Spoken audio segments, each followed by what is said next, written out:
dafa raglu. ay dafa armé wa daal dafa armé wa daal.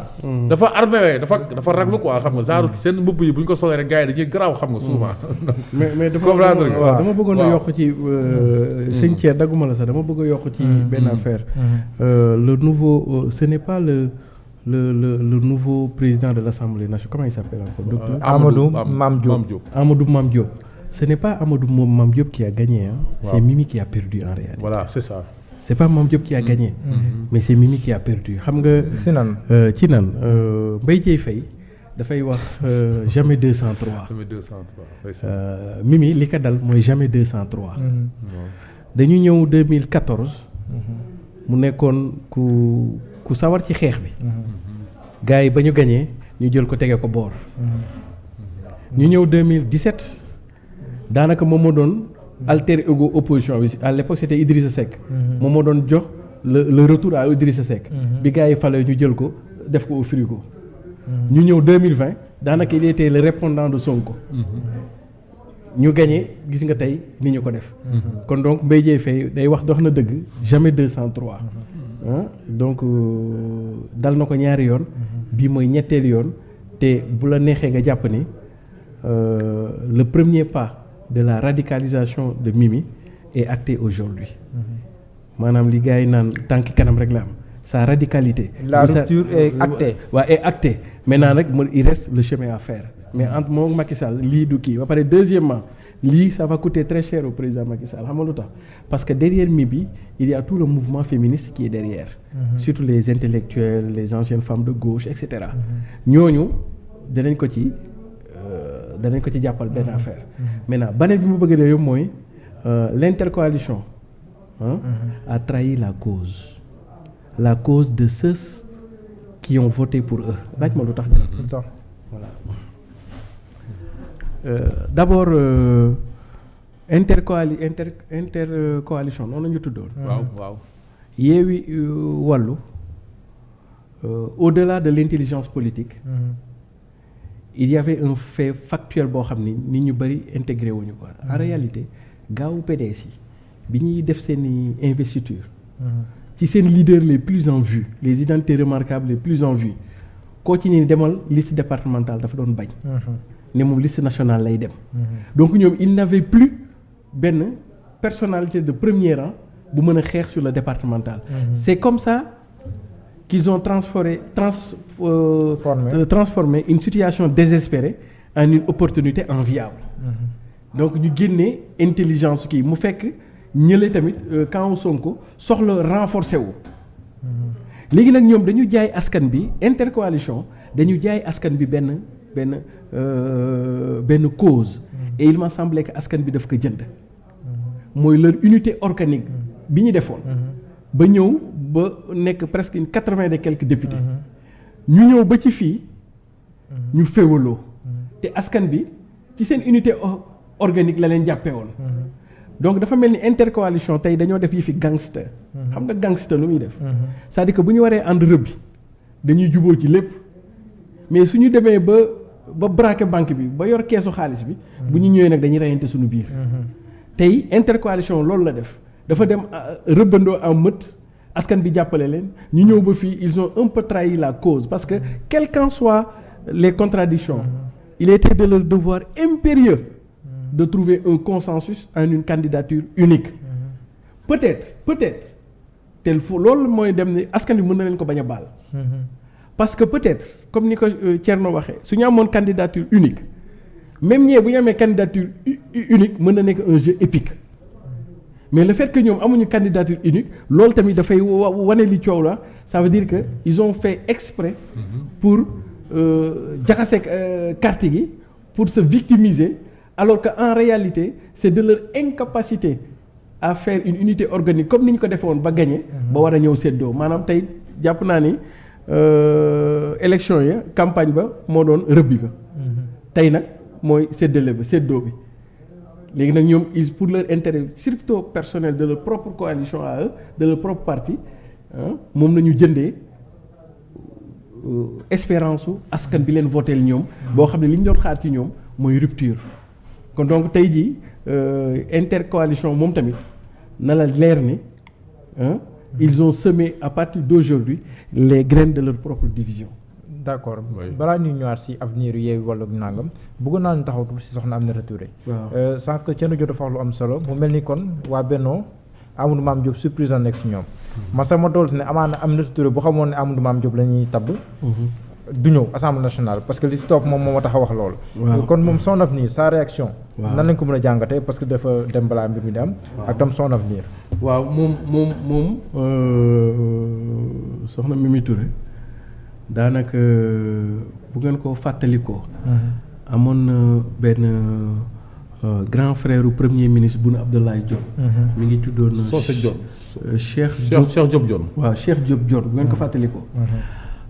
2014 bi ñuy def élection législative. lii assemblée.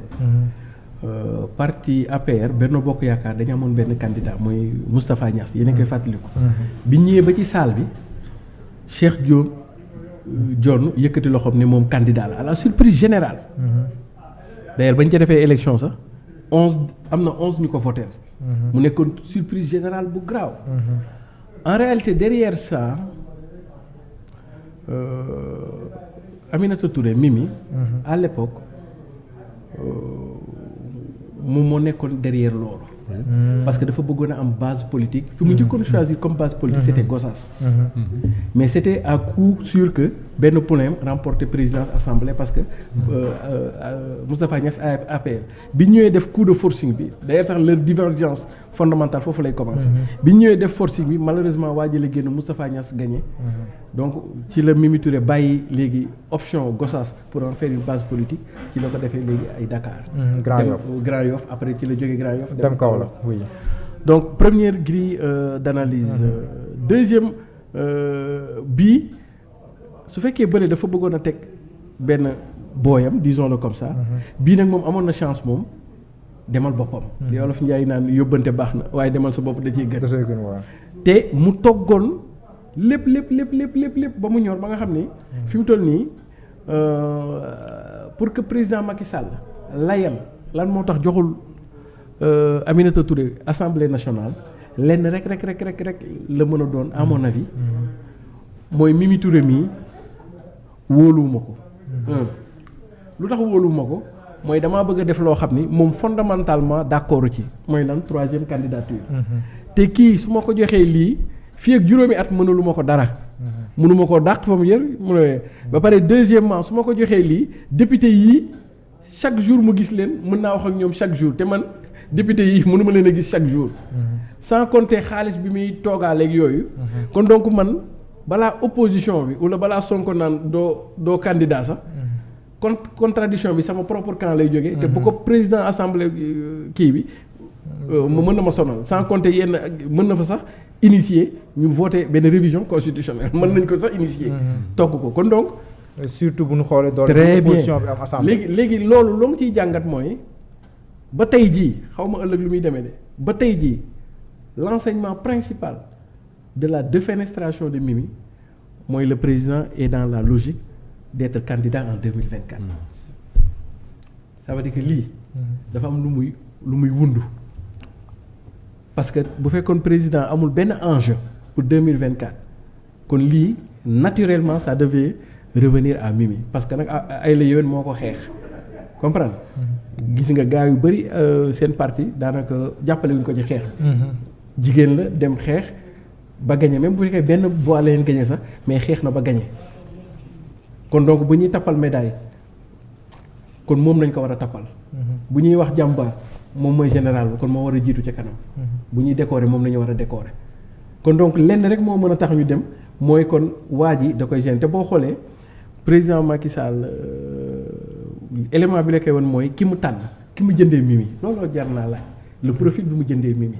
waaw parce que da ngay xool président Amadou Mame Diop. docteur Amadou Mame Diop waaw pharmacien député maire de Richard Toll fu mu toll nii ba fii moom moo nekkoon le directeur général de la SAPCO. waaw moom de man souvent damay fàtte turam mais dama baal nag quoi damay fàtte turam rek mais moom sax sama mbokk waa Nord la parce que ñun xam nga Saint-Louis moo doon suñu capitale à l'époque donc sama mbokk boobu te Njóobeen yi ak Njaayeen yi samay kal nañ kon donc man alaay ay la yéen foog ma xam turam moo xam na ñaata docteur Amadou Mame Diop xaaral ma récité ko comme ni xar kanam bi kon voilà kon donc Ali Bo ak Oumar Sakho ñoo la koy won très bien kon léegi xaaral ma def nañ ko doon defee école docteur Amadou Mame Diop docteur Amadou comme ça ma këru ko quoi ça dootuma ko fàtte yéen moom dootuma ko fàtte quoi effectivement xam nga président Macky Sall dafa am benn particularité ci moom bu fekkee yow da ngaa doon avant moom muy doon te moom terewul a ngay doon su boobaa yow doo mën a nekk waayam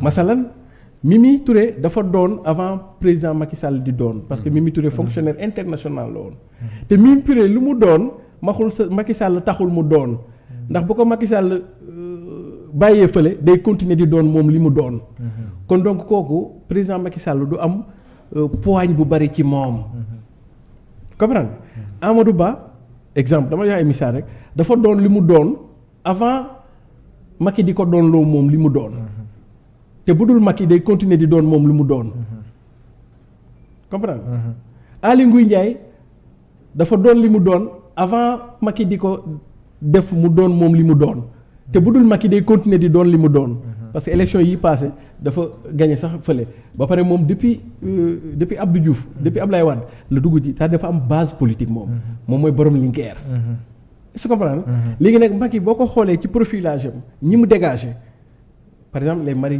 Teuw Niane esprit brillant et cetera ñooñu Macky soxlawu leen buy def politique te Macky dafa nekk ci temps politique le temps politique c'est le temps de la 3e candidature léegi ñi muy soxla mooy ñoo xam ni bu dul woon moom Macky ñoom du ñu doon te bu leen Macky defatul li ñu doon dootuñu doon ñoom li ñu doon mooy comme par exemple Abdoulaye Daouda Diallo profil bii noonu lay dem c'est-à-dire que ñoom ils doivent toute leur carrière politique à un homme Macky Sall donc boo xoolee puzzle bi mooy président Macky Sall ñëpp ñoo xam ni noonu nañ mel dañ leen di pousse te entreprise boobu boo ko tàngee ba ci biir 2019 la commencé ñoo ñëpp nañu écarté les grosses têtes ou les grosses personnalités ou les grosses figures mën nga ko tuddee noonu Eva Marie Coll Seck le docteur l'ancien ministre de l'agriculture Seck la Abdoulaye Seck Mary Teuw Niane Aly Ngouille Ndiaye Amadou Ba voilà mais voilà les grosses têtes ñooñu dañ leen a pousse pour indi nag ñoo xam ni ñoom bu du woon Macky du ñu doon comprendre Amadou xoolal rek mooy ministère yi nga gis ni kii tamit ci logique la boobu presque inconnu presque imprévisible je ne doute pas de ses qualités parce que c'est un docteur en pharmacie etc mais du point de vue politique peut-être que il était jusqu'ici une figure locale et localisée mais amul woon benn envergure nationale et nationalisée léegi nag dina ko am par président de la kon donc le fait que président di tànn profil bi peut-être que moom tamit am na lu mu namm parce que bu fekkee le président est dans le temps politique une forte personnalité à la tête de l'Assemblée arrangé wu ko te Mimi c'est une rebelle dans l'âme Mimi dafa am ay principes chevillés au corps kooku nag moom du ay programme am du neex a gérer du neex a peeg parce que elle est imprévisible par essence Mimi Touré c'est les femmes de la gauche je les connais très bien c'est le mouvement révolutionnaire national le MRDN mouvement révolutionnaire une démocratie nouvelle moom foofu la soxee ko ñooñu lu ñu mën a def ay compromis dafa am ay axes yoo xam ne xoolal c'est du non négociable comprendre mais amoon na rapport IGE de waaw yooyu quoi donc léegi pour man le cas de Mimi dafay xaw a dëggal benn principe mooy président Macky Sall de ñi gën a sonn ci moom la gën a mën a toroxal. d'accord daa mën nga ko jàppee doon doo xool dans l'histoire politique de l'APR ña ko xeexaloon ba démb day démb Cissé Lo donc si image yi ni koy gis noonu Amadou Mame Diop moom mooy yëg noonu voilà mooy yëg si kaw moom mooy dem wutu ki am te ni moom mooy soxna Aïda Sow Diawara léegi nag ñu installé ñeneen gars yi voilà moom mooy président li si des voilà léegi nag du point